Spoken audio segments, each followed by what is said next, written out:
Exceptional Radio.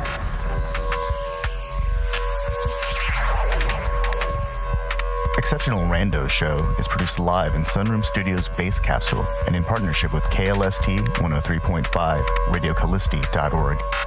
Remember to catch our Exceptional Randos live stream on YouTube every Sunday between 2 and 4 p.m. Eastern Standard Time. And if you have a story, idea, or a question that you would like to share, we want to hear from you. Thanks for listening. Well, that was random. Exceptional Radio. You know, that's happened like 3 times now. I really need to fix that. So it's the 16th of August, and we're going to talk about the middleman and the import industry because, you know, a lot of people seem to be getting screwed over by the middleman, paying exorbitant prices for these, you know, fantastic deals on something that they could have gone and searched for on the internet and found for a significantly reduced price. Today we were reading about, you know, this guy who turned a pile of cash into an even bigger pile of cash, and it was featured in a semi-reputable magazine. Yeah, sitting in front of a fucking Lamborghini for selling other people's stuff without even, you know, without even creating anything. And so, you know, we want to make sure that people understand that there's a way that this whole import process works that's actually kind of worthwhile. You know, let's say you won't have something that you actually want to sell. What you do is you end up going to China, and first you have to contact some manufacturers, but you go to China with a product that you've designed or put your mark on in some way. So it's not just somebody else's product.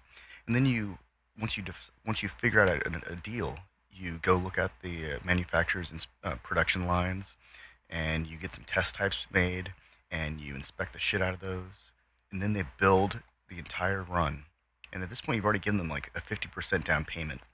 And so the run ends, you perform QC, you reject, 5 to 10% of the product line because they're going to have some anomalies. And then you import that shit back into America after you pay for it. And then you can sell your product like 100%, it's yours. But these guys, they're not even like private labeling. They're just middlemen. This is the equivalent of going to a U.S. retailer and talking to their customer service representative and saying, hey, I want to buy this product. And then they come back and say, yeah, I've placed your order. It'll appear here in a few days or however long it's going to take because, shipping from China used to take only a couple of weeks, 3 weeks, and now it takes a couple of months, 3 months. And really, this just gives the whole import process a bad rap. And so, an example, I was just doing the thing, and I got this email, because I'm on a bunch of mailing lists from, all of my internet activities, and it was this fancy soldering iron for $60. And I already have a fancy soldering iron. I'm not really interested in that stuff, but $60, and it looked kind of cool, so I went and looked for it, and lo and behold, I found it in China on AliExpress for $10. Let's just let that sink in. Some guy in America wanted $60 for something that I could have ordered from China for $10. $10. I could buy 6 of those fucking soldering irons for $60. Who needs 6 fucking soldering irons? Well, and then how did that person justify a 600% or that like 500% profit? Yeah, exactly. That's like the biggest fucking dick move that I can think of. Right now, at least, in the context of the middleman. It seems like there's a reliance on consumer ignorance in order to not even question the markup. Like in car dealerships, The manufacturer facil- relies on the auto dealer to facilitate the transaction between essentially the manufacturer getting the profit back or the money back from selling the car to the auto dealer, providing it to the auto dealer, and then the auto dealer gets as much money as they can out of the customer or the consumer by providing all these extra deals or bells and whistles or adding to the package. And that's where you get the stereotype or the trope or the adage about the dishonest used car dealer, where essentially they're trying to get the most out of the customer and try and obfuscate their actual justification for all of these added qualities or the markup. And there are, so Chris, you shared the article about these people who are known as drop shippers.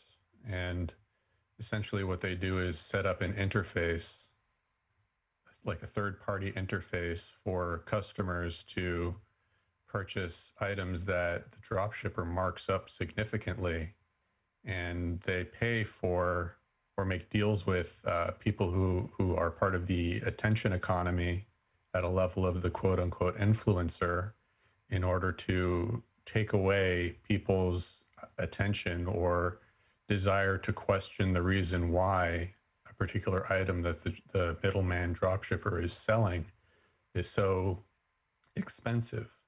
And there's also the whole illusion of, oh well, if it's not expensive, it's not good, where we know that to be a fallacy.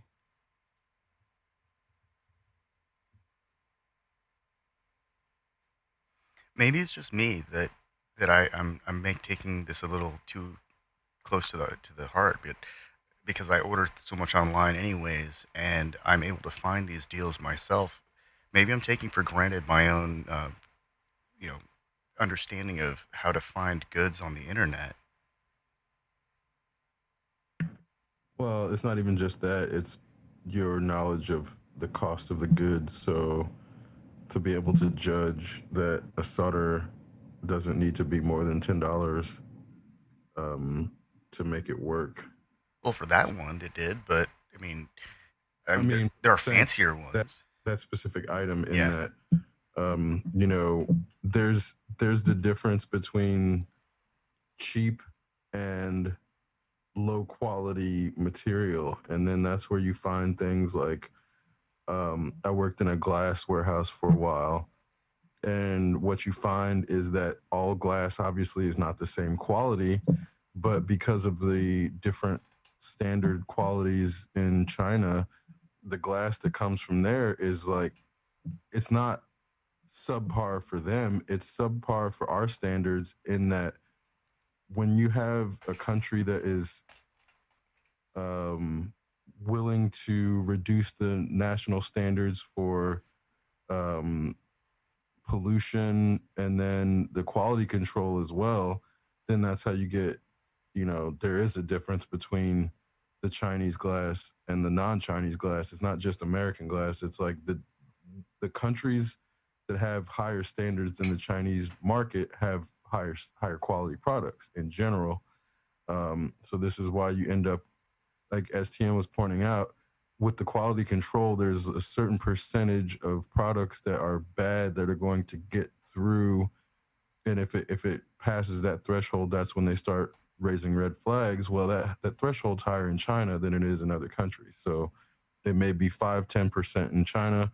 In other countries, it may be 1 to 5%.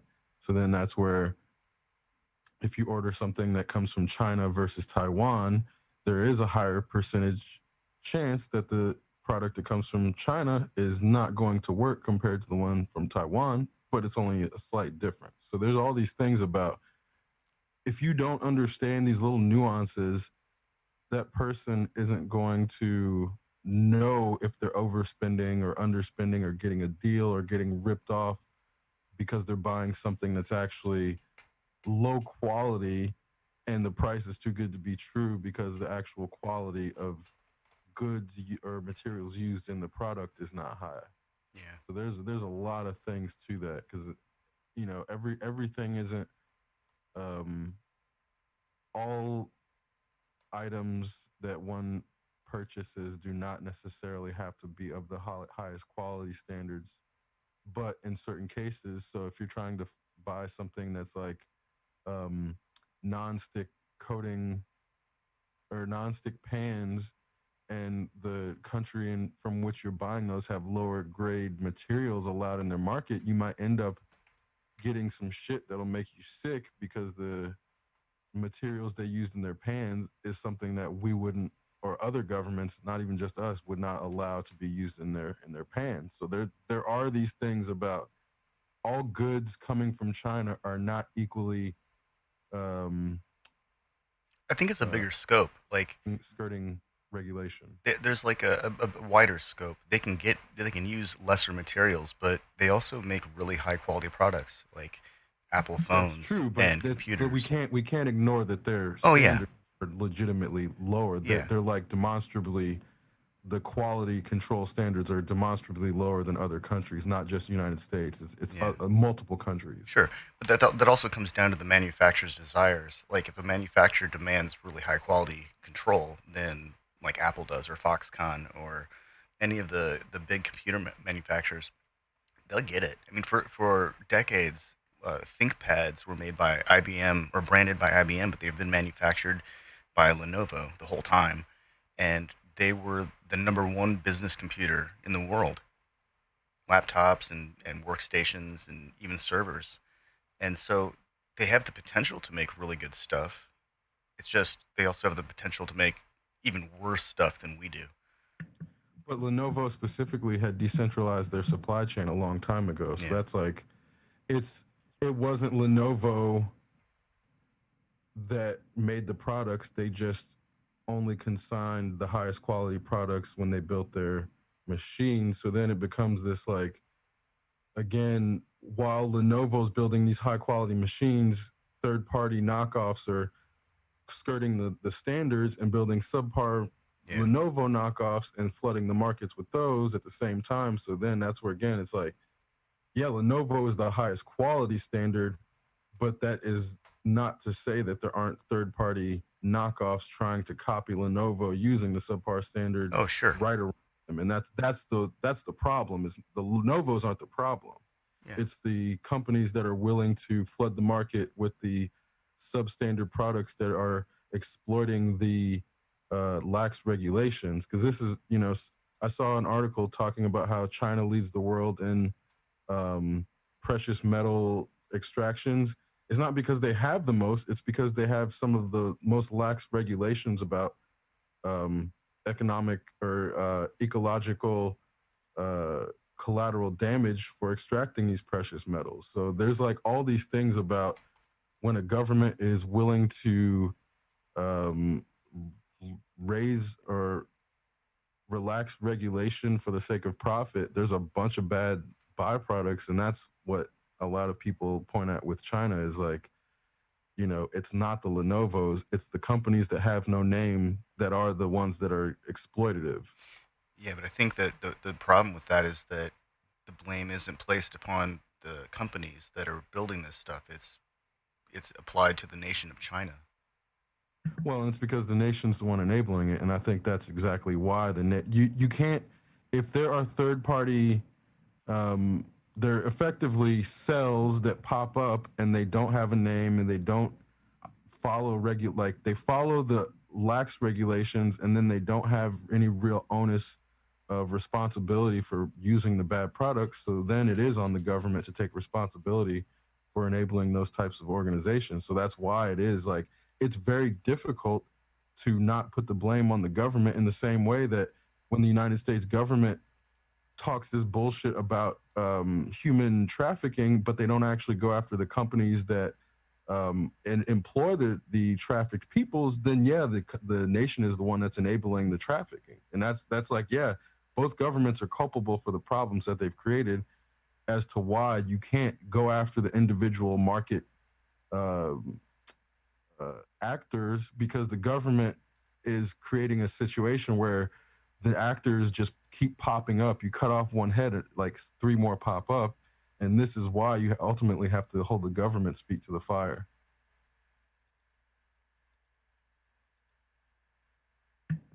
Because again, you know, it's like if it weren't for the government regulations and the fact that they are benefiting from these companies, it's like if the government did not benefit from them, they'd wipe them out. Yeah. But they get direct benefit monetarily, and by the fact that they're basically dominating the third party and black market sales when they permit these things. So it's like, yeah, this is going directly into their GDP. So of course the government in China is going to be okay with it, and that's exactly why it's not even about American production. This is about the long-term ecological and economic sustainability of these practices, because ultimately the only way these things are sustainable is by exploiting the shit out of Chinese people that are put in situations where they have to send their kids to these effectively they're effectively concentration camps that masquerade as businesses where Factory cities.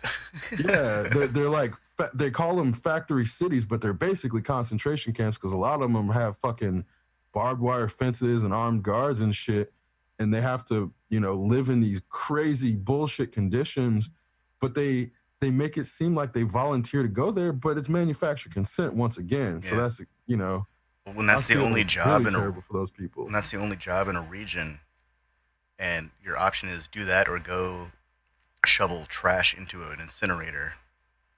Because then some douchebag is the drop shipper middleman is fucking driving a Lamborghini while these people are making all the products, sleeping, huddled 14 people in one room, working 14 hours a day, while this dude gets an article written about him because he's able to exploit the exploited, as if somehow that's a commendable action. Well, leave it to the BBC, the herald of the British Empire, to push exploitation.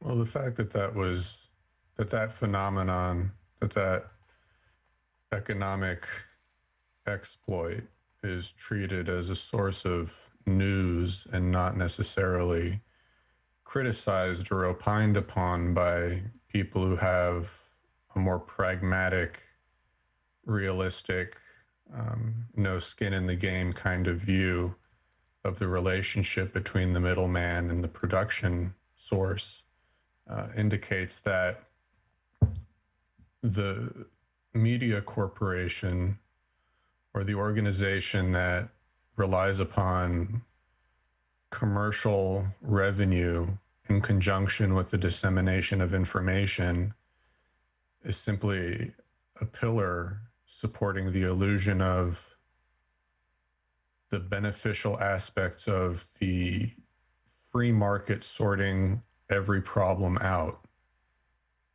And the way that the success of the drop shipping middleman was framed was essentially this person immigrated from one country to another with the dream of becoming a successful musician and was living off of the student loan of his girlfriend at the time, and then all of a sudden made $20 million off of exploiting people.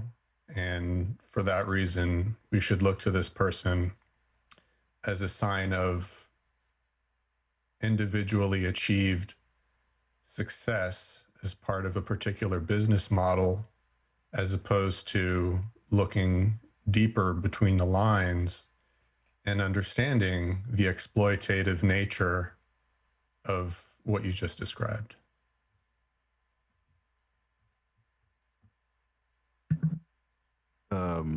But I also think that's part of the reason so many people in America are actively made to not understand how colonialism works, because then it's really easy for people to have these disjointed discourses about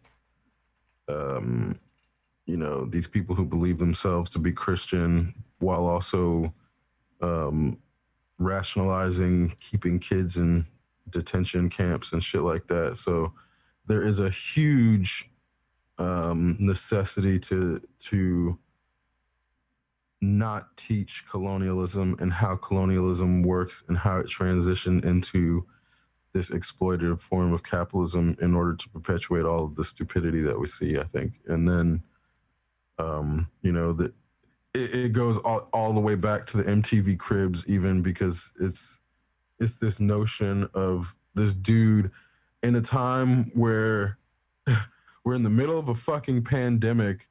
BBC is trying to show this dude with massive wealth by putting him in a Lamborghini because nobody can go out and see him right now unless they're trying to die effectively. So they need to put this dude on the front cover, or I guess he's on the front page of their website or whatever. And that's where, again, the whole reason I even went to that is because they're glorifying hustle and what black people had to do in a system. It's not just black people, but people who do not have systemic assistance had to form these hustles to then live in between the cracks.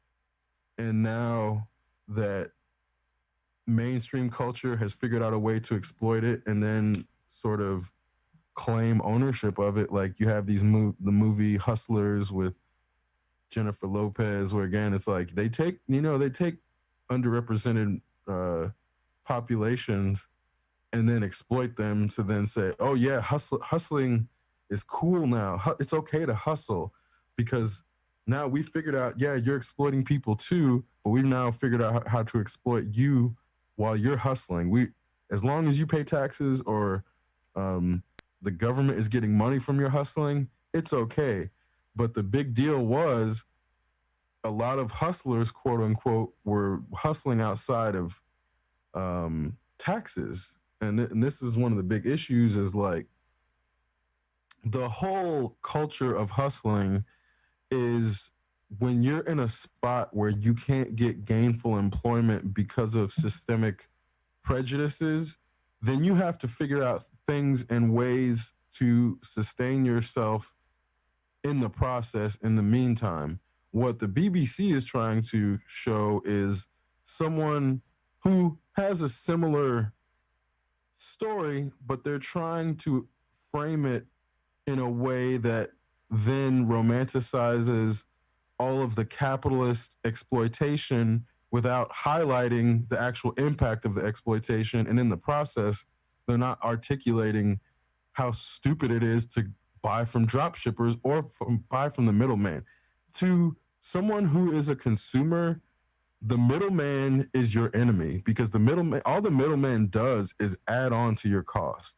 There is nothing that the middleman does to help the consumer except aggregate products. That's the only thing. If you say, "Oh, I like Nike because they're actually Nike is somewhat of a producer. They're actually a middleman that has aggregated their style and output into a storefront or a boutique front, and now we identify it as a brand. When in reality, they're just consigning those shoes from factories in China that also make other shoes. So it's like Nike is still a middleman because if you go to those factories, you can get the same fucking shoe. You can even get the same Nike symbol, but it's going to be a tenth of the cost because you're going directly to the source and not through fucking Nike. And this is what people have been trying to say about companies like Nike and Adidas for a long time, but they have just dictated the narrative so well that when they start to stop using sweatshop labor, then it's okay that they did for however long and people will forgive them and they keep buying their overpriced bullshit because they just like Nikes. They just can't help it. Nike shoes are just really fucking they slap, man. I can't help myself. I just can't get away from Nike. But at the end of the day, if you purchase directly from those warehouses or from those factories, you're buying the same fucking shoe. It just doesn't come with the same prestige as the fact that you threw away 1,000% or whatever the over the markup is, that you paid that much. And that's what Nike in the brand is selling now. And people don't want to admit that shit. And this is like one of the big problems with the narratives that capitalism has created is like, now that we know that this shit is coming from the same fucking factory, like Samsung's coming from the same factory as Vizio and Insignia, fucking all these high ends brands are coming from the same factories that the knockoffs are coming from, and they're just using different, in some cases, not even different materials. And that's where, now that we know that, there's a group of people who don't want to let go of the lie, and I think that's holding the rest of us back in a way. So a little bit of Nike history. Um, it was founded in 1964 by a Olympic running coach named Bill Bowerman and a guy named Phil Knight, and they started a company called Blue Ribbon Sports. And in the same year, Blue Ribbon Sports started to import the Onitsuka Tiger athletic shoe into the United States from Japan. And and then in 1970, they created the waffle tread by using a waffle iron. And pretty much, they don't make their own shoes. They've only ever imported shoes from another manufacturer. They've always been made by somebody else, designed by somebody else. Middleman. Yeah. At least they're going the extra step to beyond just private labeling and providing, well, at least in the 1970, they provided a template for how to create a different type of tread. But it's arguable that that was the last time we actually saw a real Nike that was designed by Nike and not by some designer and then manufactured by a third party in Asia. When they made that prototype, I mean, because even then they were importing running shoes from Japan. Yeah, man. There's a whole lot of smoke and mirrors to go with trying to present yourself as a producer when you're actually a middleman. And then people start buying into that shit and don't know the difference, man. And this is why, like, I it sucks about Dell and shit, like when you have, Texas Instruments and organizations that are not actually being middlemen and actually producing shit, but then getting lost in the fray because people don't know the difference. Yeah. And that's why it's frustrating to me as someone who loves tech, but also sees how much tech is just a show in a lot of cases. Like, there's so many, I want to say 90% of tech that is put forward is not useful to people and is like a square peg trying to be fit into a round hole, because these things are being created by people who don't live in the real world. Like, Silicon Valley is not the real world. And these people are making things and trying to present them as if they're going to help real people when they don't know how real people live.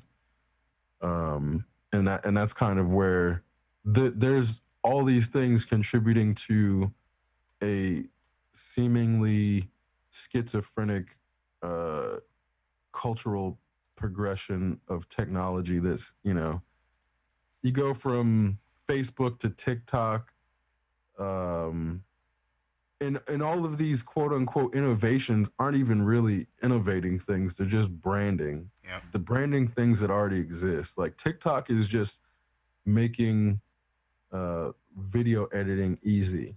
It's a platform that makes video editing and sharing easy. None of that shit, they didn't invent any of that shit. They just put it in one place and focused on a specific demographic. It's the same shit as Vines. It's just Vines rebranded, basically. And I mean, and Vines wasn't anything new. And this is why technological development has become so weird, because a lot of times it's just taking shit that already exists, a lot of time open source, and then slapping a private label on it. Like, SoundCloud is like so much open source software open source code that goes into that shit, but then people think it's like private label or whatever, Spotify Yeah. or Pandora, all of these things, or iHeartRadio. It's like we have private label technology that's really, in a lot of cases, just cobbled together open source shit. But because people don't know what like code, people code is still magic to like 95% of the population because they just have actively tried to shield themselves from ever having to learn about it.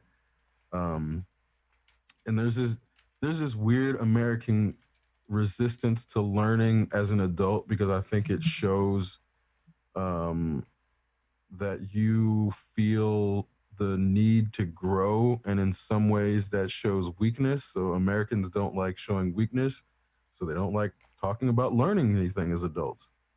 And this ends up with people like, okay, we're talking about implementing blockchain technology into the voting system as if this shit is like magic.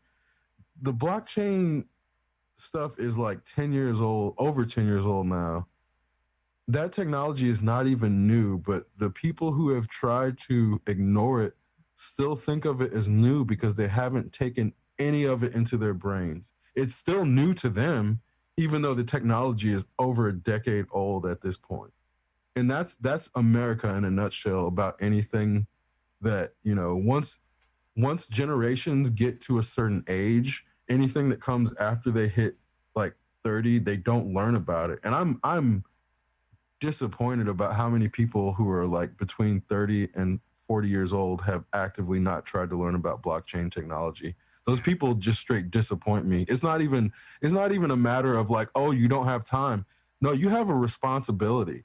If there is a new technology that is something that's about to define the rest of the world from here on out, you have a fucking responsibility to learn about that shit, or else you become a slave to somebody who knows about that shit. And that's like, it's only those two real options. And it's not that blockchain technology is the end all be all. It's that we are at a point where this specific technology is something that will solve 97% of all of the problems in this country. But the people who want to ignore it want to keep living and reveling in their sorrow about the problems. And that's what it comes down to is Americans don't want to solve their problems, is as far as I can tell. So you mentioned Dell, and it occurred to me there are actually several manufacturers of computer components that assemble in the United States, and some perform manufacturing still.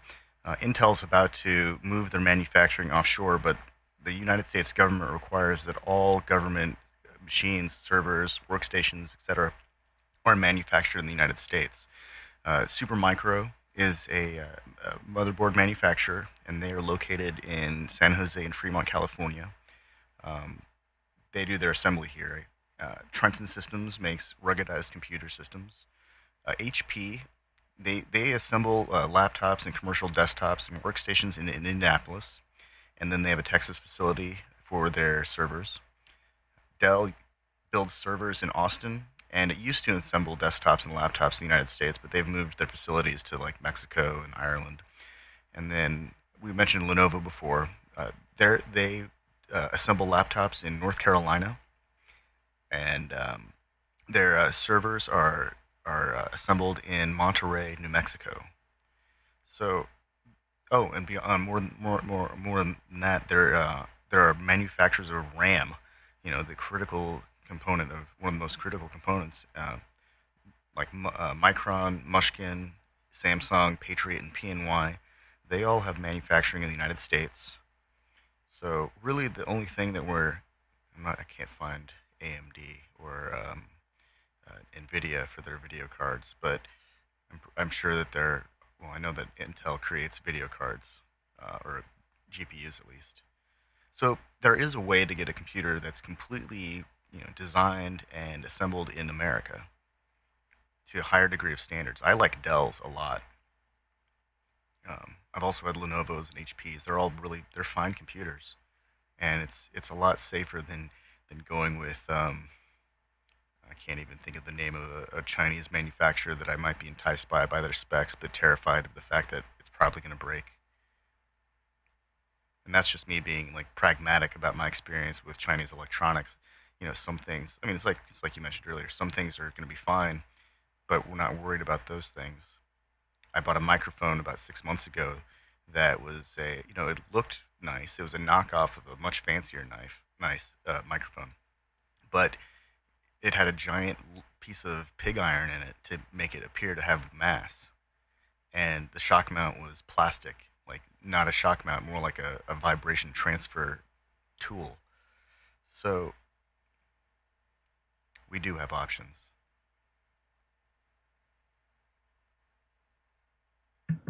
Yeah, and I think in my experience, one of the things that I have learned is like I've had multiple Dell machines, and Dell is not always perfect. There's been periods in their history where their laptops had poor cooling, Oh yeah, I had and their one of those. systems would overheat really easily. But that they fixed it. Um, so there's stuff where you can have something that is um, subpar quality for a different reason. Dell had poor laptop cooling design for a while, and that's when a lot of people complained about it, and they changed it. So there's this element of when you have something that you like, if it stops working, you have to express displeasure in order to get it changed. And I think in America, specifically America, there is this notion that if you're supposed to like something, you can't express displeasure about it in this paradigm. So this is why it becomes difficult for people to hold companies or organizations to higher standards while still supporting them. It's either cancel them or give them all your luxury money. There's no real in between in America. Yeah. No, I mean that all of those brands, HP, Dell, Lenovo, they all have a consumer line, and the consumer lines are fine now, and they also make a business class laptop line, and those are actually really nice. They're all competitive with each other in terms of. I think they all offer like magnesium chassis and spill-resistant keyboard trays, and more efficient cooling, better batteries, things like that. At the consumer level, because not everyone needs a Latitude or a ThinkPad, I think Envy is the one that HP calls theirs. But not everyone needs that kind of computer, and not everyone's going to be spending $700 to $1,400 on a computer. So eventually those features need to trickle down. I think trickle down is a bad word. Those features need to be made available at entry levels or mid tier levels or mainstream levels of products. Otherwise, they're just making a product that's going to fail.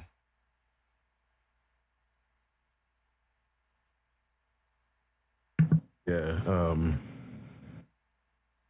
And I think that's, at the same time, I, consumers have to adjust their expectations to the market.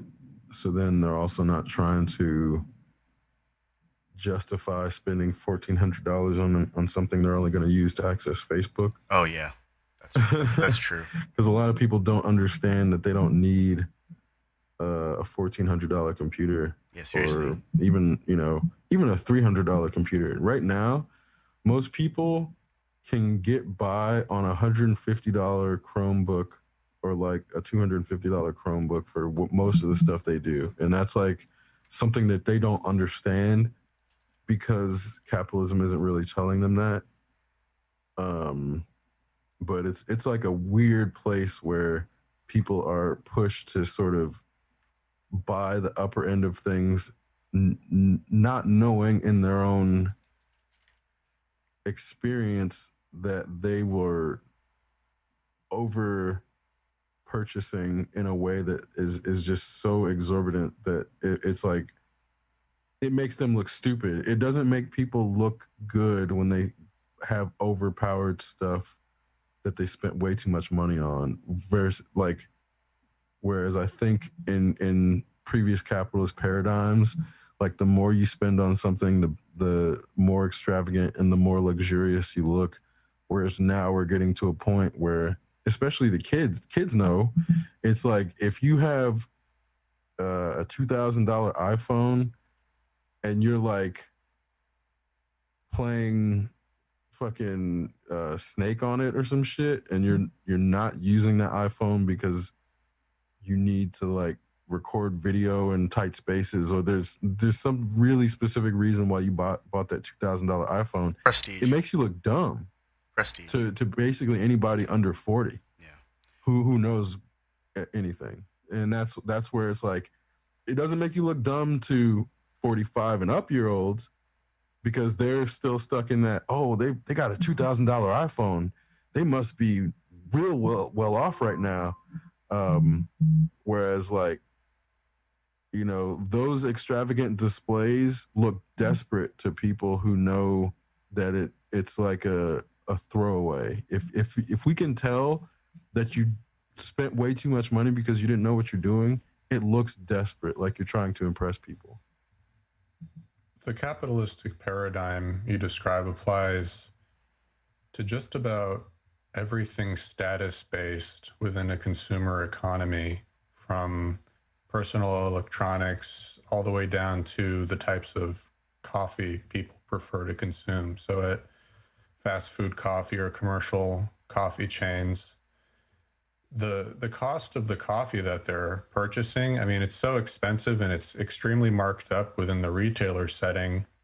But there's also a lot to consider from the side of all of the components and all of the ingredients that they're consuming, or that they're consuming in order to produce that single latte or that double latte or venti, whatever. There are a myriad of small businesses that exist to produce supplies of things like packaging, condiments, packaging for the condiments, wholesalers that hold on to raw materials that have been sourced directly from the producer or the manufacturer of raw materials, like or even processed materials like the sugars or sweeteners, or even the coffee themselves. I mean, I'm not sure, but it's entirely possible that Starbucks or any of these other larger commercial coffee companies contract other businesses to produce the packaging that they put their purported beans in, or basically they're putting their names on beans that are stored elsewhere, and then they can justify the markup to the consumer by saying, oh, okay, well, this is our high quality product, and all you see is the end result, which is our name on the bag, and you associate the taste with our name on the bag, and we're the best ones who do it. And that's why you're going to spend all this money every single day. You're going to spend hundreds of dollars a month purchasing this coffee that is basically an amalgamation of prices, or you're going to purchase this phone, which is an amalgamation of components that multiple businesses within the supply chain and middle people within the supply chain, or middleman organizations within the supply chain, hold on to.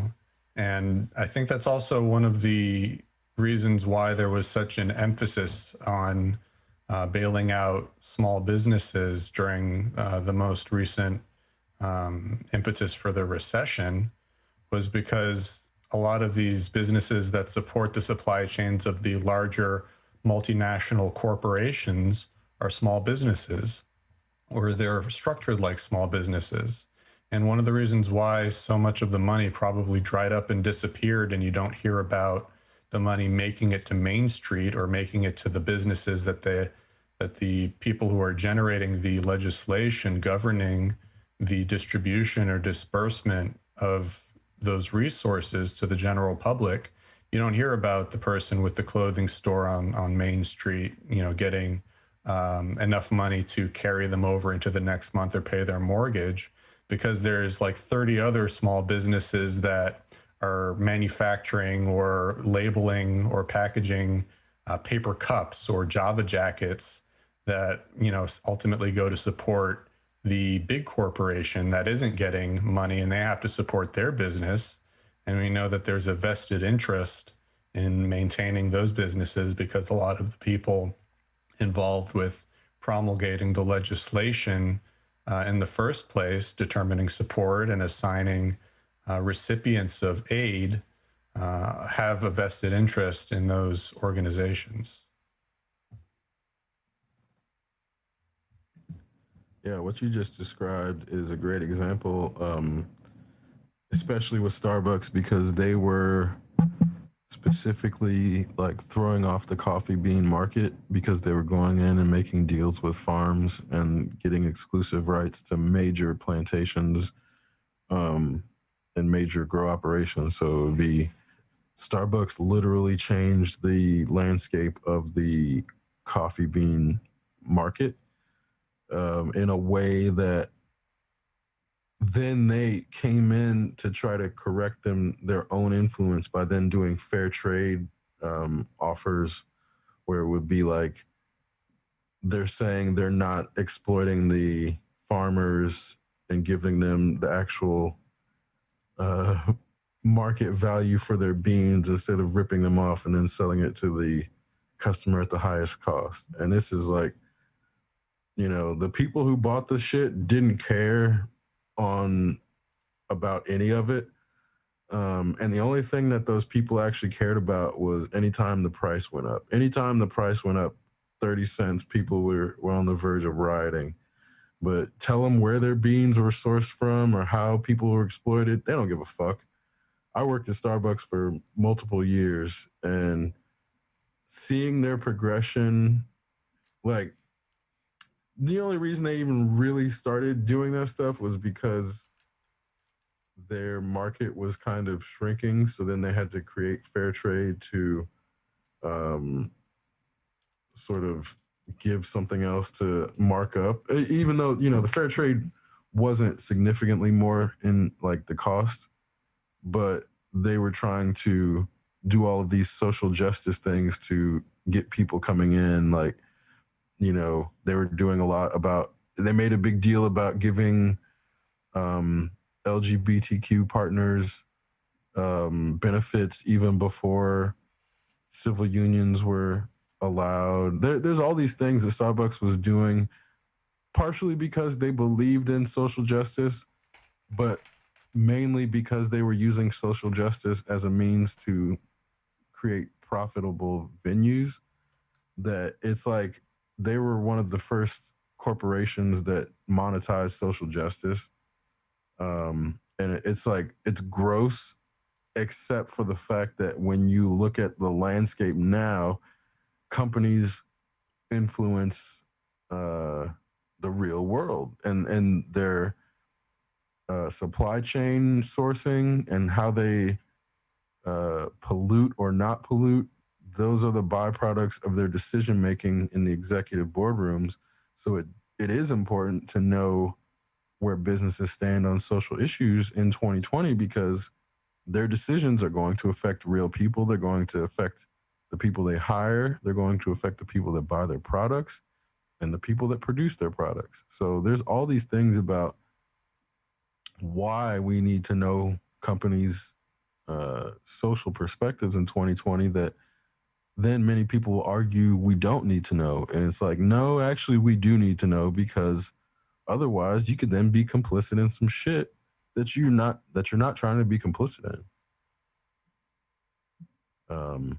You know, I definitely want to know if the head of the company that I'm about to give my money or business to or attention to has somebody at their head, that their leadership that's racist or homophobic or some shit like that, because then I won't support it.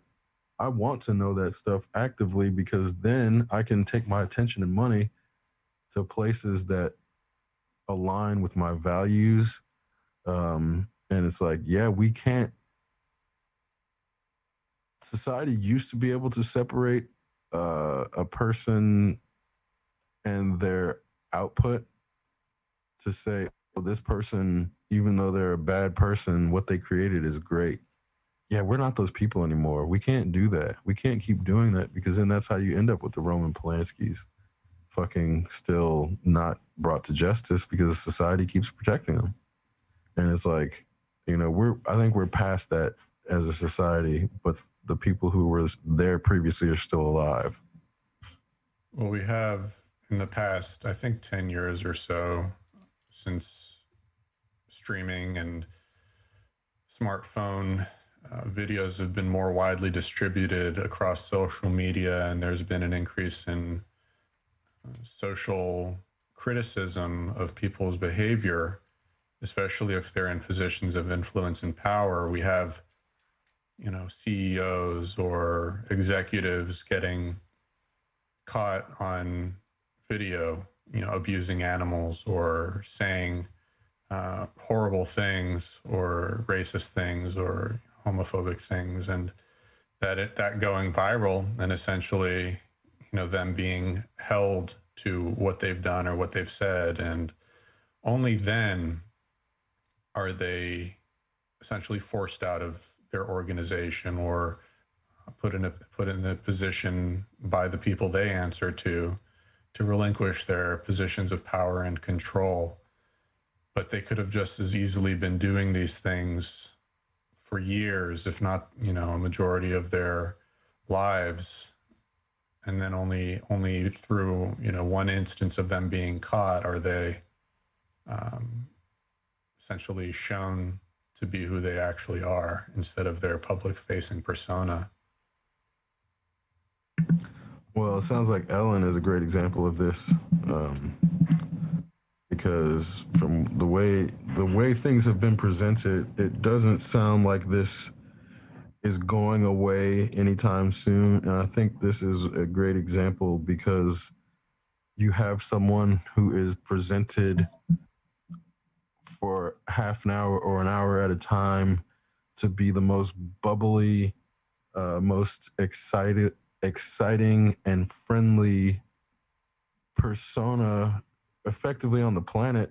That's what they're trying to say. And then you go the other 23 hours or whatever of the day, and apparently that's not the case. And whether the stories are confirmed or real or not, the fact that they're out there is makes it worthy to analyze the situation, because it comes down to why. Now we have to analyze, why is the media trying to give us this Ellen persona in this format in the first place? Like, what is this trying to do? What is this trying to establish as a means into our psyche? Like, why is the media trying to reinforce that Ellen is this awesome person? And then we have to find out it's not true. Like, what is that? What is the actual intention behind that? Is it innocuous? There's no way it's innocuous. There's no way that some executive is like, oh yeah, we're just gonna put this show on because I feel like it. I'm a whimsical person, and you know what? I'm just gonna give Ellen a show. There's some motive behind it. It doesn't have to be nefarious, but we don't know what the actual motive is. We don't know the person's motivation. We don't know the organizations or the boardroom's motivations. Now that we know the person, or it's very likely that the person we're being presented with is not real, is a complete construction, and seemingly the polar opposite of what the person is off camera. What is this person then doing in our living rooms, in our homes for an hour at a time, trying to lie to us? Why is the media then allowing that lie to go into our living rooms?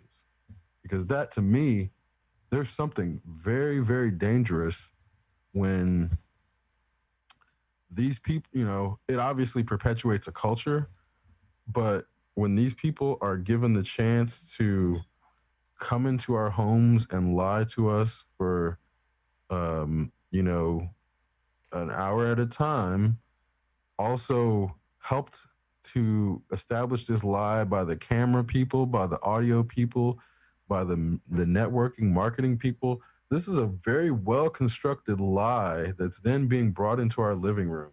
Why? What is the point of that extremely elaborate lie? What is the purpose?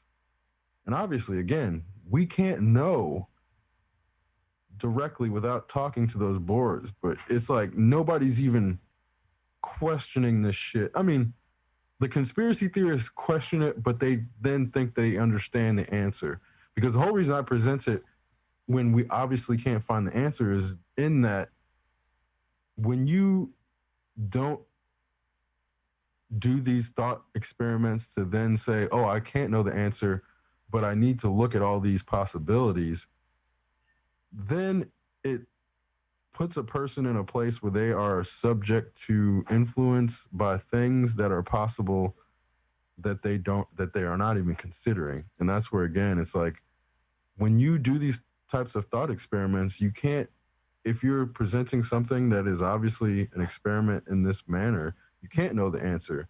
But that doesn't mean you shouldn't examine it, because then it allows people to come up with different frames of perspective that then there's multiple positive frames as to how like that thought experiment could have come out. It's like, oh, this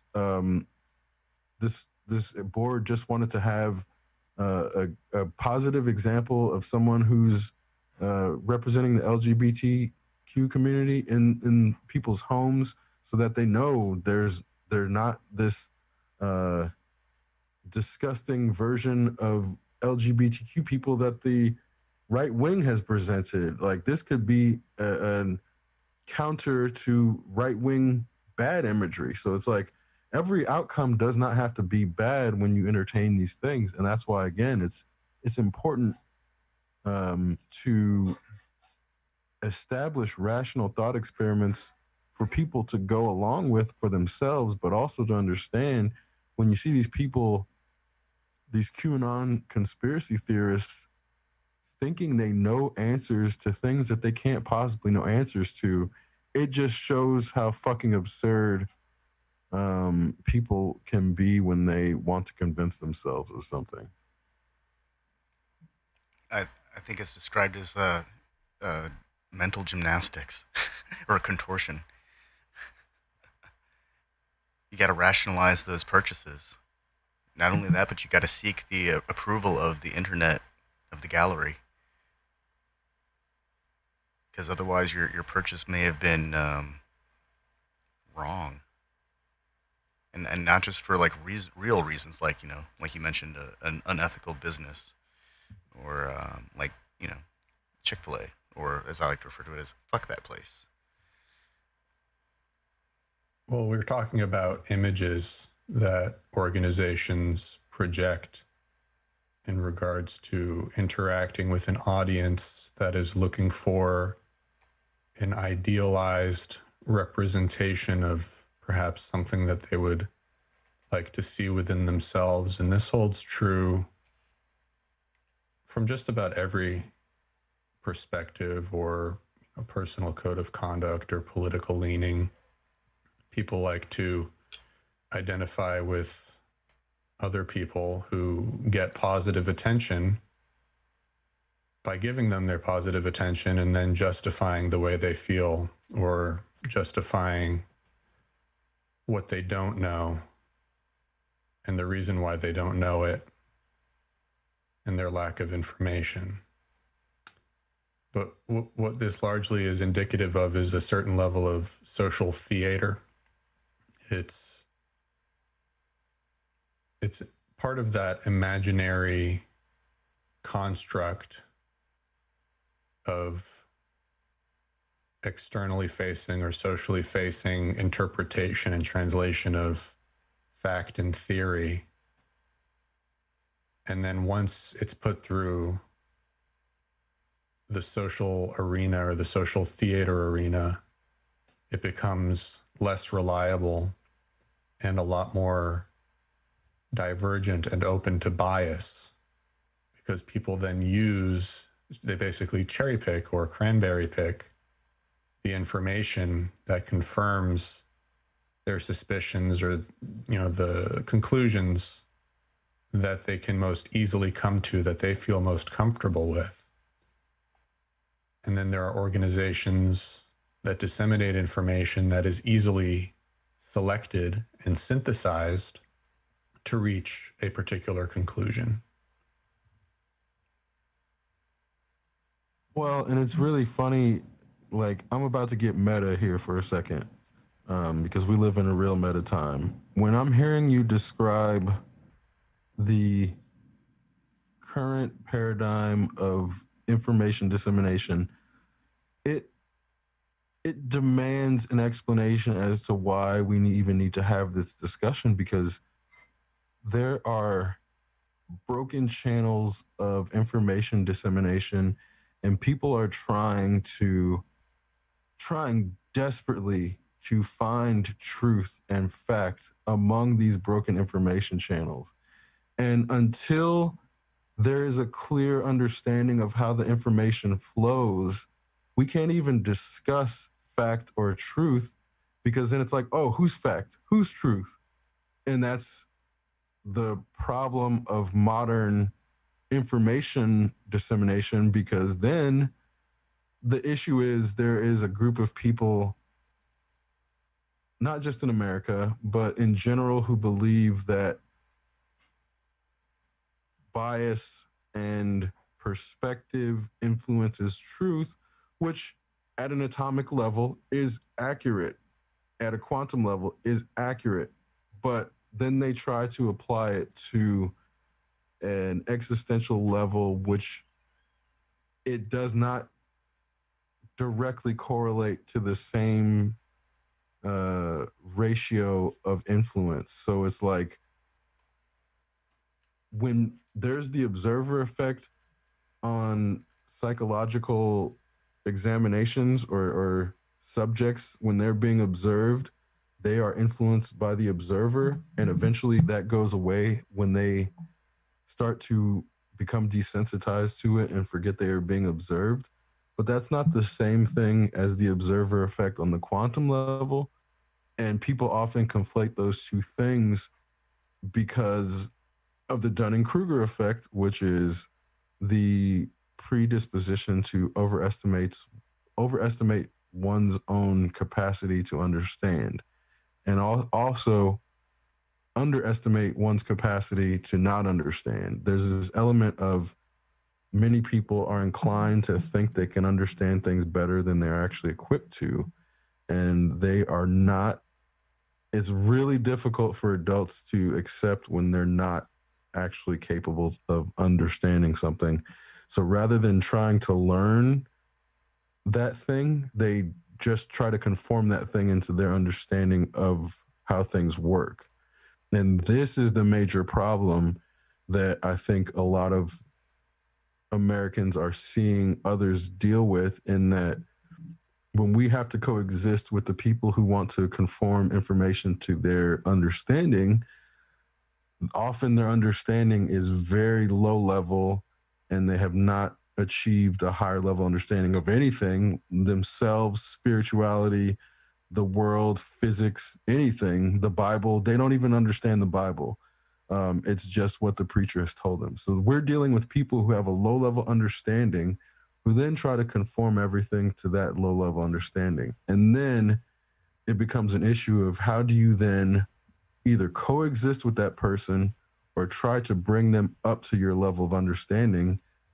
Otherwise, everything else gets dragged down to their level. So this is all to say that when we're looking at how information is distributed, some of it is to perpetuate that paradigm, and some of it is to try to destroy that paradigm, and some of it is just neutral presentation of information. And it's often difficult to know which is which, because you have the CNNs and the Fox Newses and the MSNBCs all doing different things with the same information.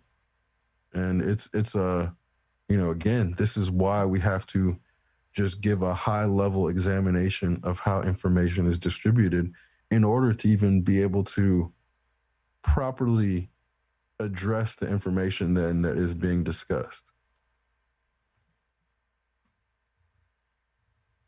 I think information dissemination has been so robustly commodified that we end up having a capitalistic structure applied to the sharing, withholding of fact.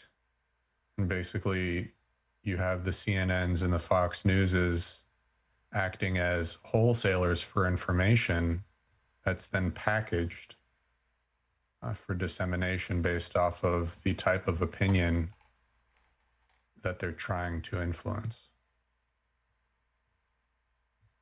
Yeah, that's a very on point assessment of how they're doing it, because then that it is, brand identity is like, oh, you want left wing news, you go to this source. You want pseudo unbiased news, you go to CNN. You want right wing news, you go to Fox, because it's, or to faux news, because then it's like you're not going to go to Fox to faux news and hear an unbiased opinion about Karl Marx. That's just never going to happen. That's like going to Cracked for your news. Yeah, and it's such a funny, like, the idea of right wing people discussing something they've never read before is obviously something they do all the time, but the way these people talk about Marx as if he wasn't just another, like, elite person exploiting somebody else, it's like they just don't know enough about Marx, because they probably like him too, like his actual existence, and not what they think of as his works, because Marx exploited the fuck out of people too. It's really funny. You know what I always found interesting about the average complainer of Marx and Marxism is that Marxism is basically social studies, and Karl Marx is like kind of the father of social studies. Yep. and I'm willing to wager that a lot of the complainers of social studies did poorly at social studies. Yeah, yeah, that's also true. Well, and again, it's like, when you're an American, you hear a lot about things from people who've never experienced those things to try to paint them, and you hear a lot about Karl Marx. You hear a lot about the fucking Communist Manifesto, and it's all for, like, 90% of it is from people who've never even come remotely close to reading or trying to read his works, let alone his letters with Engels. So then when they try to give these analysis, like,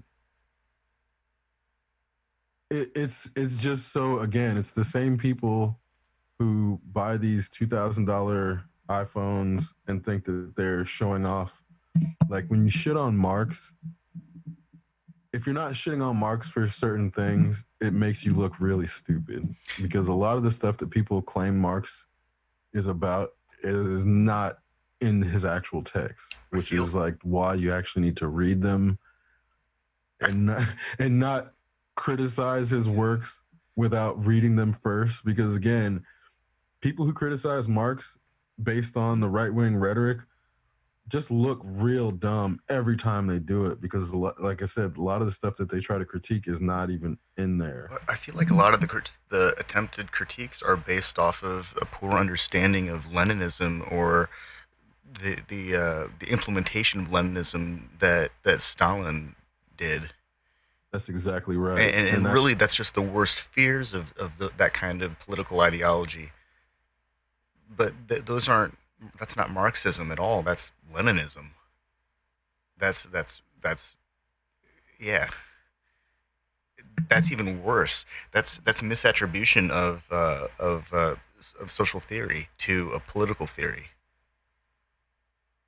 Yeah, again, that's like, but these are also people who didn't understand the difference between what was a historical analysis leading into social theory compared to something that was political theory. There's some political theory in his works, but it's mostly social theory and historical analysis. So to act as if it's political theory is like a complete sign that person has not read it. It also occurred to me that I bet a lot of people confuse Marxism with Maoism. Oh yeah, that is something that did not occur to me before, but I think you're probably right about that too. Maoism and Leninism are they diverge in terms of uh, who the revolution is intended to benefit.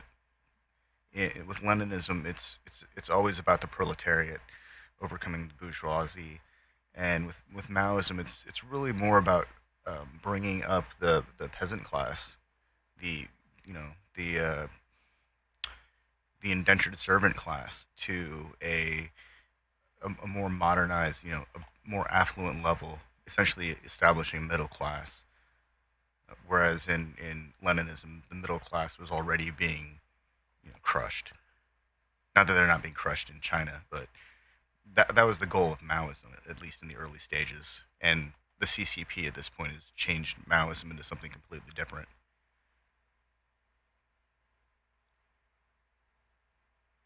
Yeah, it's like really hard to even know what is organic and what is CCP on the ground. Yeah. And that, Or what's Western media. yeah, exactly. I actually got interviewed by CCP once for like blockchain related stuff, and I was like confused about the actual openness of the questions I was being asked, because I'm like, I've heard a lot of stuff about CCP, but what I'm experiencing in these questions, it may have been the specific individual, um, but it was way different experience than I had anticipated. Again, I don't bring a lot of notions, preconceived notions about stuff that I've never directly experienced. Like I've only been in China for a very brief period, and it was like at the airport. But it was like, you know, I've dealt with a lot of Chinese business people, and in that process of being interviewed by CCP journalists, it was like, again, I had a lot of ideas about what they would be asking me about, and it was just completely, uh, almost the exact opposite in a way where I'm like, what else have we been lied to about? You know, because again, it's I try not to let too many things accumulate, about things I don't know as like my perception of them. But there's only so much you can do to help that. Um, and then I don't also let individual experiences try to then color my notion of that entire culture. So yeah, like just because I had this one really open experience with CCP doesn't mean that's how they are. So it's just obviously you have to take these things uh, at a surface level. But again, when I've had experience with Chinese businesses and Chinese government representation, it's just been uh, how do I say this? There's no there's seemingly no rhetoric that's trying to proselytize about um, communism or any shit like that. Where that it's the same thing with Islam's representation. Like Americans will make you think like Muslims will try to convert you at the end of a sword. Like I lived in a Muslim country for 2 years, and not once did anybody ever try to convert me. Not fucking one time. And this is where again, it's like all these just sitting at home here, someone may show up. Right, yeah. In America, you may have people show up at your door trying to convert you. Like literally show up at your door with fucking pamphlets. This just happened to me multiple times in America. With it's not just Jehovah's Witnesses, but the Jehovah's Witnesses, when it's non-COVID time, you might get 2 or 3 visits from them in a year, maybe more. But then it's presented as if like Muslim people are the ones trying to convert everybody, and it's like, all these weird uh, attempts to define cultures that aren't present in ways to defend themselves. That then again, that's where I start to question, like, why is Ellen there? There's all these things again. It's like that doesn't.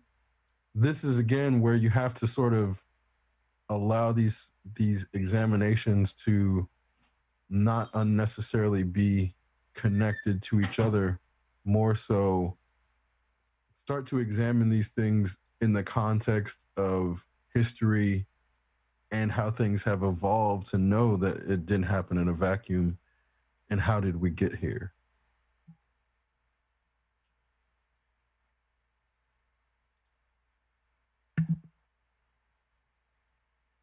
um, but again, this is where there is a lot of disconnect from uh, the progress and evolution of history that people are actively disconnected from. And this gets back to colonialism once again. The more people are disconnected from history, the easier it is to manipulate them and convince them of anything, really. Yes, when a majority of a population is indoctrinated through their educational system, which in its history teachings and its social studies teachings of all continents and of all countries' histories, and in how education about one's own country's interactions with other countries and its origins, upon further inspection, omit key historical, theoretical frameworks and economic frameworks and anthropological theories and conclusions that would better explain the reasons why something happened, solely to essentially whitewash or sterilize a particular event or a chain of events to produce a narrative that favors the supremacy of a particular nation in comparison to all other countries in the world. There's going to be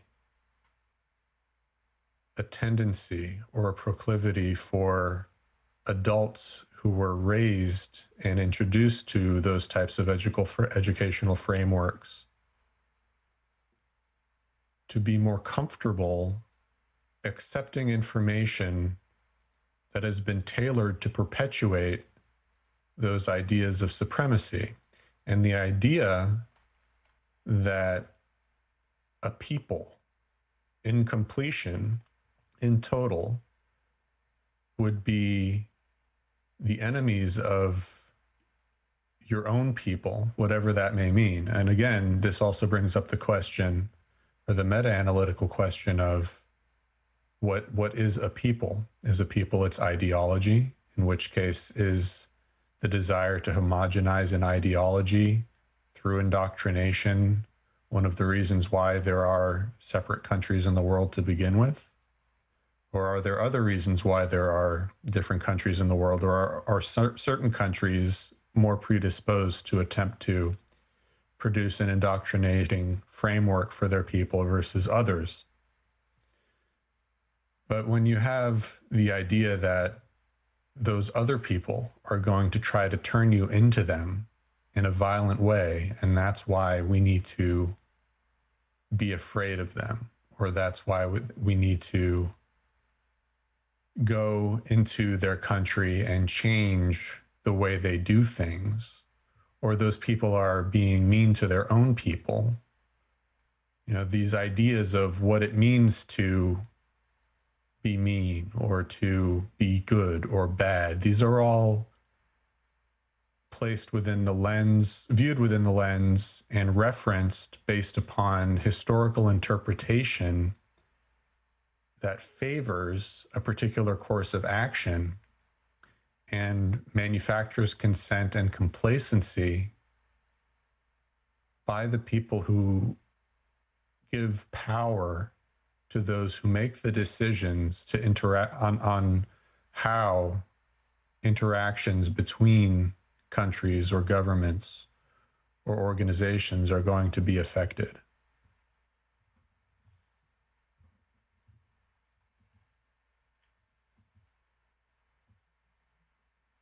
And then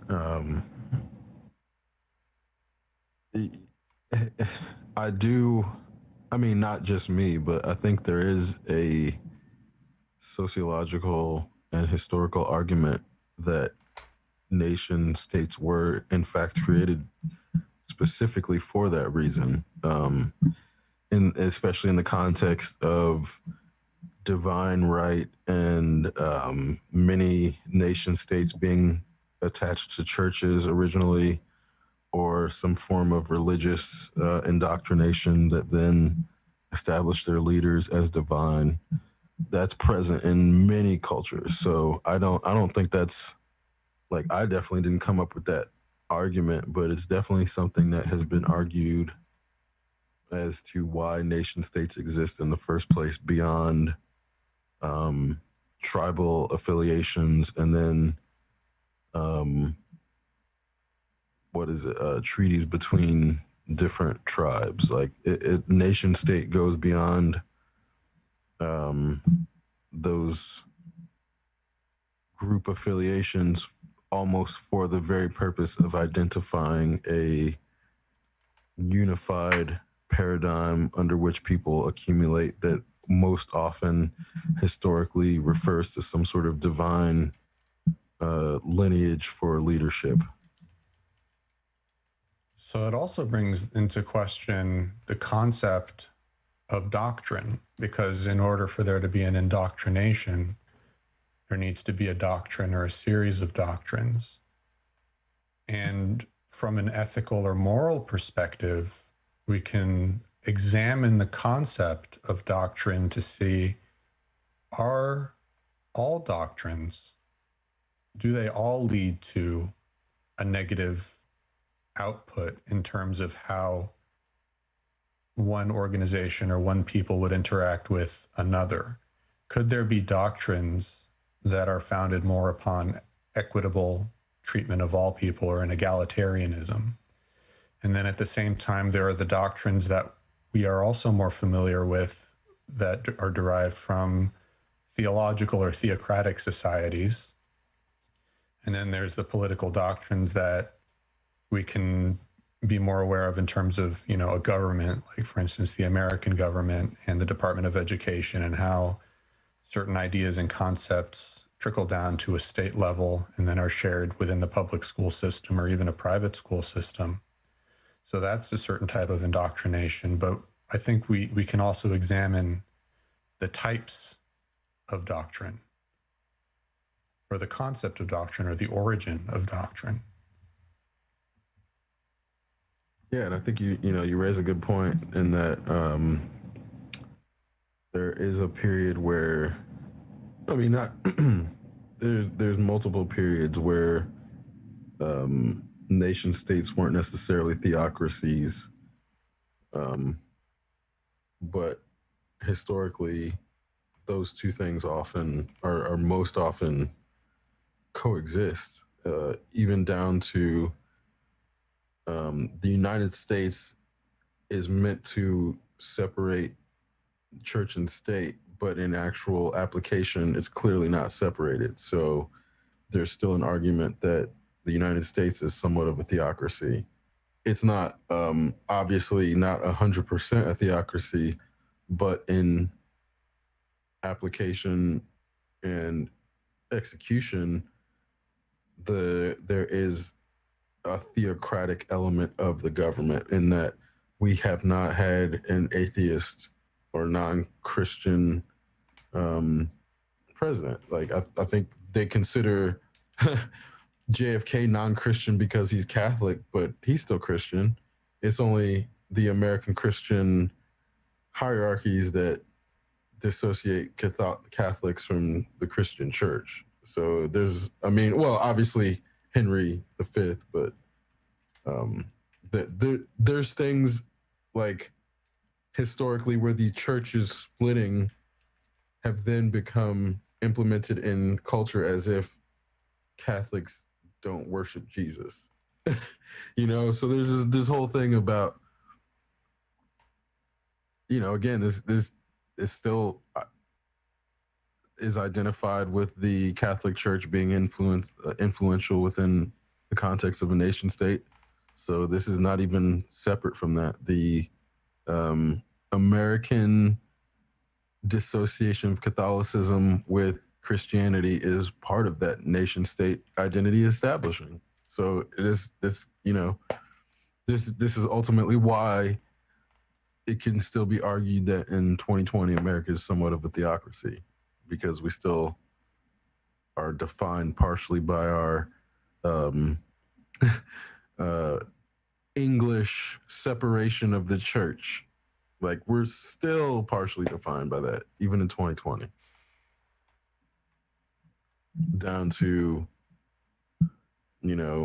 our presidents not being able to get into office unless they display Christian affiliation. That's just something that apparently America has not let go of yet. So on the list of presidents by religious affiliation, all but two are listed as Christian, and the two that are non-specified are Abraham Lincoln and Thomas Jefferson, although it says here that Lincoln was raised a Reformed Baptist and Jefferson was raised as Anglican. But Jefferson was a deist. He was a known deist. Yeah, but then it also says he later rejected the idea of the divinity of Jesus and became a deist. Lincoln, it doesn't have any real... no one knows. There are contradictory opinions about his religious affiliation, but the rest is all Christian. It's Andrew Johnson apparently had no formal affiliation. Let's see, Catholic, Protestant, non-Trinitarian, Protestant, all Protestant, Protestant.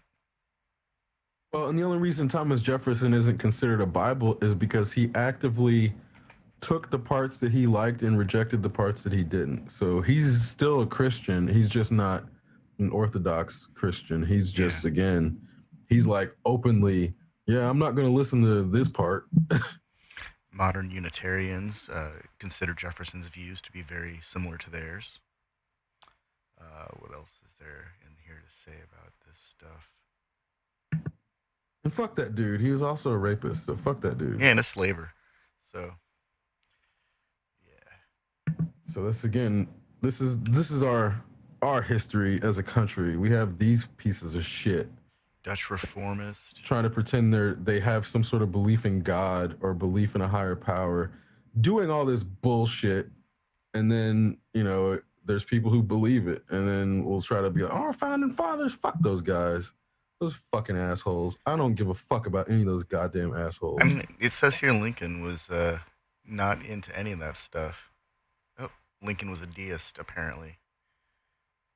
I mean, it's also rumored that he was gay, so I'm sure there's a whole lot of stuff we don't know about Lincoln. Man, the more I read about Lincoln, the more, interesting he becomes. Not quite so crazy as that Abraham Lincoln Vampire Hunter movie they made, which was terrible. But I also watched it 4 or 5 times because I couldn't get over it.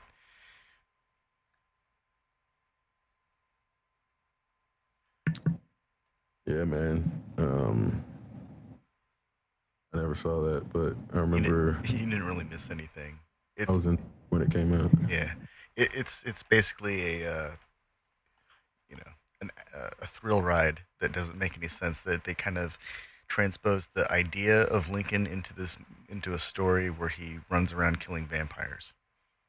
Yeah, I remember being in Turkey and seeing images of they had the ads for the movie and wondering why. And it made no sense. It's okay, I guess this must be for people who are just looking for just random shit that makes 0 sense whatsoever. Because again, it's it could have been. It would have made more sense if it was Sherlock Holmes Vampire Hunter, Yeah. or like even Sir Arthur Conan Doyle Vampire Hunter, like, but Abraham Lincoln. Okay, We have Pride, Prejudice, and Zombies. right, yeah, which it makes no sense. Again, like they're just like, let's take these two things and put them together. Shark is Sharknado, but a period piece is what it is. Pride and Prejudice and Zombies and Abraham Lincoln Vampire Hunter is just Sharknado for people who think they're upper class. Is what it comes down to. Oh yes, I like Downton Abbey, but I will watch Pride and Prejudice and Zombies. Yeah, that's who that's for. So there are some. It's called the Sussex Vampire, and it's Sherlock Holmes. So there is a Sherlock Holmes Vampire Hunter story.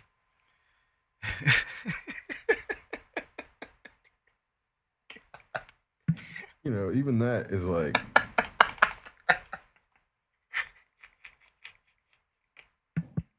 yeah, man. I feel like if you're just like throwing in vampires and zombies, it's to sell some shit. You know what I mean? It doesn't. There's nothing interesting about these stories in the last fucking 30 years. I think Zombieland. That was funny. Yeah, it was funny, and that's what the one thing that hadn't been done with zombies, and that's why that shit worked. Like 28 days later, oh, zombies are fast. Nobody done that shit yet. That's why it worked. I mean, unless you had seen Vampire Hunter D, then you're like, oh yeah, they're just ripping off Vampire Hunter D, and it's like, okay, zombies. There's not a whole lot to that shit. Like, you know, man, we've broken down the zombie quite a few times. Yeah. And I'm just going to stick with hydraulic systems require hydraulic fluid, and if there's a leak in the system, then the system fails. And so once they get like a sufficient wound to their vascular tissue, they bleed out and they can't move because they dry up.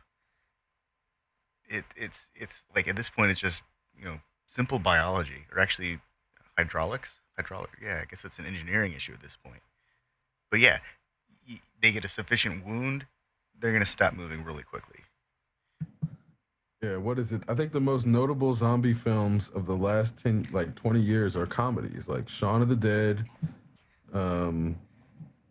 What is it? The End of the World, or like the pub at the end of the world, Oh, yeah. or End of the Road. Zombieland. Vampire Hunter D. Yeah, I mean, I think that's even older than 20 years, but they made that second one, Bloodlust. Oh yeah, but even still, it's like there's nothing that zombie movies have done besides making a comedy that is notable in modern times, because there's only so far you can go with that trope. And it's the same shit with vampires, because the story and lore have been around for so long that it's like, oh, the most things you can do with vampires now is make them sparkle. You know, the best thing that Paul Rubens ever did for the vampire was in the Buffy the Vampire Hunter movie, where he had that like excruciatingly long death scene where he just wrote it out. That Family Guy ripped off. Yeah, yeah. That was the first. I think that's one of the first times I've ever seen a vampire like make me laugh like that. Of course, it was Pee-wee. So. Well, and Buffy was also one of the first female action movies, like the Tank Girl, Buffy, Alien. Yeah, Alien. But that was supposed to be a dude. Yeah, well, they made the right decision. Yeah. Yeah, they fell in line eventually. But yeah, it's really crazy, like how far our media has progressed in such a short period of time, but still how far it has to go. Because then it's like, man, I don't know if you guys have seen the Avatar Last Airbender cast. It's so white. It's so white. And I'm like, that shit is unacceptable in 2020, because that's where the creators that they had brought on to do the show fucking left, and everybody's like, "Why'd they leave?" And then you see the cast, and it's like, "Oh, that's why they left." Because again, it's like, what I'm asking, what is the logic of a studio that's trying to take a story that's set in like ancient Asia and try to turn it into a fucking cast of all white people? Well, it's an alternate Earth. It doesn't matter. It doesn't matter. It doesn't fucking matter. I don't care if it's an alternate Earth. It's the same reason when you have this shit set in fucking an alternate Earth in the middle time or in a false Middle Ages, but black people are still slaves in fucking Game of Thrones. That's what I'm like. Who made that decision? Yeah. It's the same fucking type of decision to me because it's a bullshit decision. So you're saying it's an alternate Earth. So now there's a justification that there's way more white people, and that the white people have the culture that we associate with the Asian culture now. Fuck, that's a huge stretch, man. Aang's gonna be Taiwanese and American. Sokka's gonna be Maori. Katara's Filipino. Zuko is Japanese. Iroh is gonna be some Hawaiian, Chinese, Japanese immigrant. Toph is Japanese. Fire Lord Ozai. Daniel Day is gonna be cast as Daniel Day Kim. That's not that bad. Benedict Wong. Yeah, I mean, That was from IMDb, right? Yeah. Is this a wish list? Yeah, this is a wish list. Yeah, I think I was gonna say that doesn't sound like the one I saw. Where the hell is this? I thought I saw. I think that's the wish list because Yeah. that sounds way more Asian than the one I saw. Yeah. But- This is from June. Because I think the dude who plays Fire Lord Ozai is actually played by Lorca. Yeah. Why would they cast it? I mean, I get it, in terms of disposition, but like, why? That's what I'm saying, man. Like, it's only disposition. You could easily find a better suited actor for that role who's capable of emoting the same type of disposition. Who's not white. Exactly. What are they doing to my fucking cartoons? That's why the fucking creators left, man. This is what I'm saying. The list you just read would have been fucking awesome compared to the one they actually put out. The actual cast is so white. It's so white. What the hell happened? I was looking at this stuff last night. Dante Bosco. I don't even want to see like an Avatar fight between Lorca, Ozai, and whoever they cast as Aang, because it doesn't make any sense. Yeah, I'm fairly positive they have Lorca as Ozai. Netflix has all the connections in China. They could have made this in China and it would have made sense. Yeah. But they didn't. They didn't, man. They totally didn't. And that's where I'm like, in 2020, y'all, come on.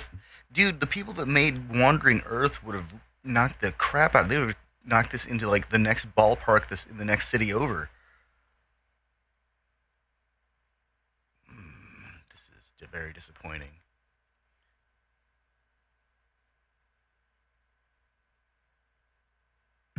Which again, that's where when you were reading the list, I was like, wait, maybe I saw the wrong one. But no, why it occurred to me. Like, this might be a wish list. Like, this is like way too. This is like a super list. Yeah. Make him Jack DeSena, Gray DeLisa, PJ Byrne, Sasha Rogen. There aren't any Asian people in that cast.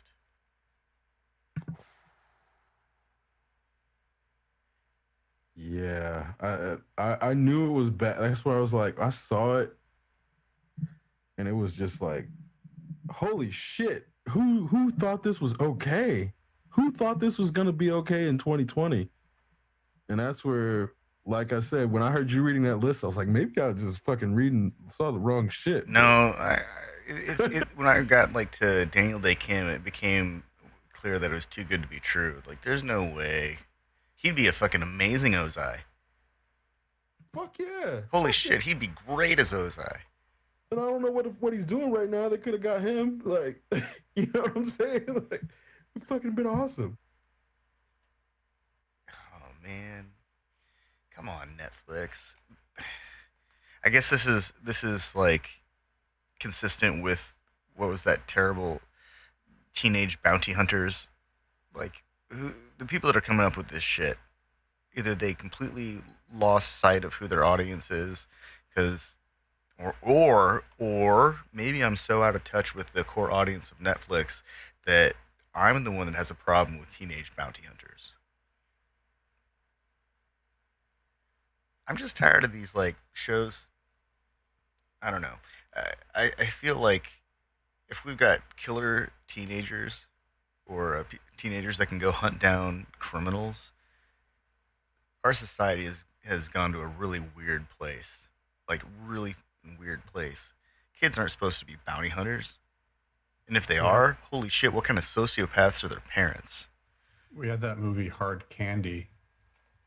I'm not sure if you saw that. It was about uh, a young woman who had a friend who was preyed upon by a sex offender, and she basically entrapped him and hunted him down and like exposed him for who he was.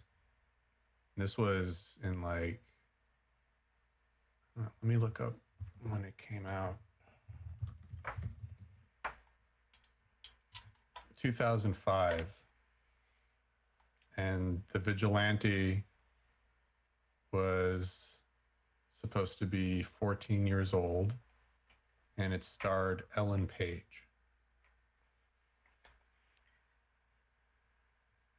So that's a story about kids going after other kids. No, it was about a kid going after an adult. Oh.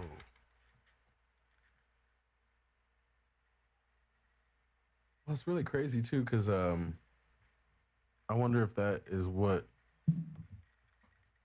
colored Ellen Page's career, because she ends up in a lot of like roles that end up making toxic males hate her. Uh, Um, full on Academy, like because she's a super powerful villain, like she draws the ire of a lot of toxic males on internet where you're like, it's a character, man, but they like really identify Ellen Page with the Vanya character, and because I don't know what it is, but there's just something about Ellen Page that makes dudes like lash out at her on the internet in a way that is very, it's not unique to her, because they obviously incels do a bunch of dumb shit towards women, but um like Ellen Page gets some weird hate on the internet, man. It's super weird. Like I've seen it for years. But I wonder if that has to do with it because those incels feel personally attacked by that movie or something. Well, that says something about incels. Yeah. Oh, exactly. Oh, for sure. Yeah. Like, I mean, if you honestly, if you watch that movie and you're not like, and you're threatened by the protagonist, essentially. well, that's the whole. I had never heard of that movie, but I was trying to figure out why there was so much hate towards Ellen Page and like just why she gets cast as like the bad guy. You know what I mean? And that's where it's like maybe it goes all the way back to that shit. Because Hollywood is very good about typecasting people. So if they know that a certain actress will like the woman who plays Brianna Tarth, like she like brings about some weird hate in dudes, so they keep casting her because it like antagonizes them. They actively try to antagonize these people because they hate watch. It's the same people who watch Floyd Mayweather they want to see him lose. It's like the people who watch Ellen Page to fucking hate her, they still watch. And these studios will cast her in these like antagonizing roles, and that's where I was like trying to figure out why. Like you never see her well, not never. You hardly see her as a protagonist that you're going to like. The way her characters are written are meant to antagonize the viewer. It's really crazy in a way where I'm like, there's something here, but now that now the hard candy's there, it's like, oh, I think the writers are using her to poke at incels because a lot of times, like, writers are doing that more and more often, um, because that group deserves to be ostracized actively. Like, you can't just let them fester. Like, you have to point them out and be like, yeah, get the fuck rid of those people because they're making existence suck for the rest of us. Like, we need to get these fucking incels the fuck out, and that involves antagonizing them to the point so they start, like, you want to know if somebody is so irritated by a character that they start angrily tweeting about it. You want that person to do that because then you can identify them. Otherwise, that shit is just festering. So that's where I'm just trying to think if there are any characters in media that made me like that angry anytime recently. oh no, you're a rational human being, Tien. No, I mean, I can't even think of a character. I mean, there were all the Nazis in Hunters that I was like cheering on when they were being killed, but that's different. Let's see, when the Nazi got run over by the tank in The Last Crusade, I thought that was pretty awesome. But that's also the same. That's the same thing. I think there was supposed to be a lot of that kind of catharsis for like Inglorious Bastards. Yeah, that too. The baseball bat scene. Yeah. You know, like the only characters in movies that I ever had any kind of strong reaction to were the ones that I was made to hate. Like Quentin Tarantino directs characters that you just love to watch them get beat up when it finally happens because they're such despicable people. But I can't think of a character like a protagonist that I just couldn't stand. Like, I mean, I even watched the prequel trilogy for Star Wars, and I don't get put off by the Anakin portrayal. I just accept that it wasn't a very good job. There are times when I Yeah. think some movies are like overdone, like way overcooked, but I don't think I've ever taken to the keyboard and been like, fuck them, blah, blah, blah. This actor ruined a movie that I was expecting to be in. No, you know what? The portrayal of the Major in Ghost in the Shell, that bothered me. And the actual live action Ghost in the Shell in general bothered the shit out of me. And so I think there is actually a place where there are characters that have been, it's the story though. They did a bad job with the story. I don't think that they could have had an Asian actress play the Major and improved and salvaged that live action Ghost in the Shell. Oh, that was just a terrible script. Like, Yeah, that's what I mean. Like, I don't think it's possible to have saved that movie.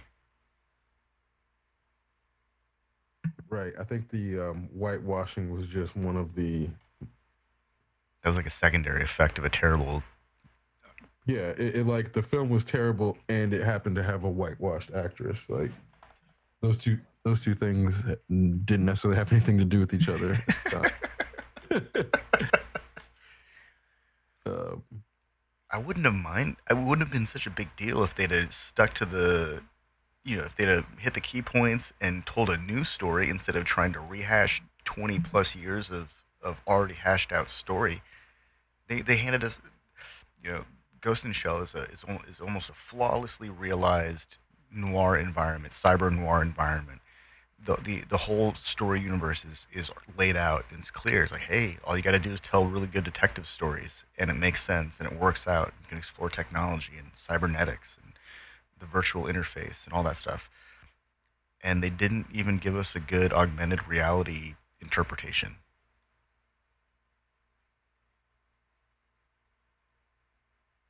Such a waste. Like, so much potential.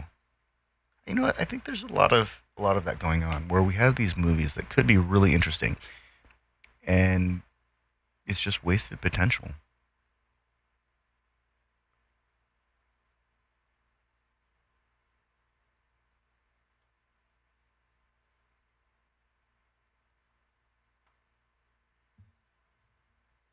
there's Exceptional Radio. The choices that go into a large scale. Exceptional Randos show is produced live in Sunroom Studios' base capsule. Entertainment is so highly connected or intricately connected to the capitalistic framework in that it's branded. So I think one of the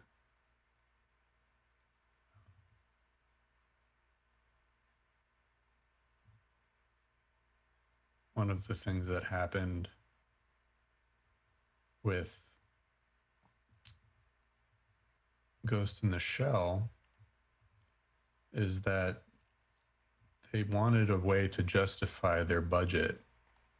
And because the actors that they chose for the lead roles, specifically the major, I think that helped them say, okay, well, we're going to, put all this money into the machine. And one of the reasons why is because we need to be able to pull this name. And I think that happens a lot with a lot of the decisions for production, is that it's basically like taking out a business loan from an organization, and then you have to justify all of your costs. So you make your business expand and you just bring on more expensive equipment. And in this case, the expensive equipment can be equated not only with what they use for the VFX and for the filming, but with the actors themselves.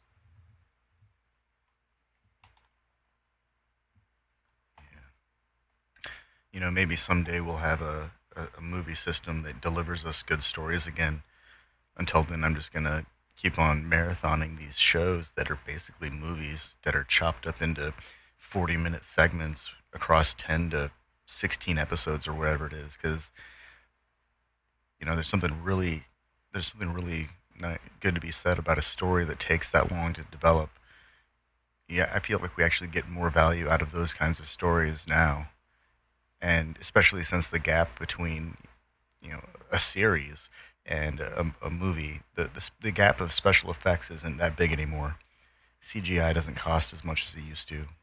There's some really exceptionally talented visual effects artists out there who are just waiting for their opportunity, and a lot of times they seem to be getting it.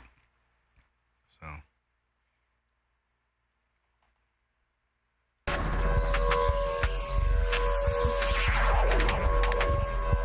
Exceptional Randos show is produced live in Sunroom Studios' base capsule and in partnership with KLST 103.5, RadioCallisti.org.